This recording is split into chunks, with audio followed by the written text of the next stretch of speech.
Hello দর্শক, আসসালামু আলাইকুম। আপনাদের জন্য নতুন আরেকটি ভিডিও নিয়ে আসলাম।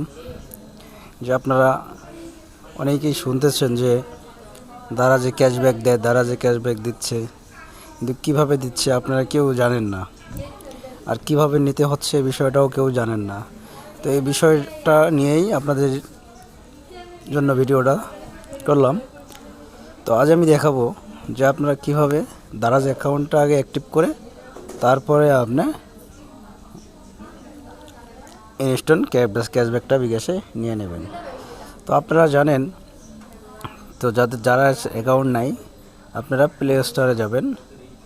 প্লে স্টোরে গিয়ে দারাজ অপশন লিখে সার্চ দেবেন। সার্চ বারে সার্চ দিলেই দেখেন যে এখানে চলে আসছে, এই দেখেন দারাজ চলে আসছে।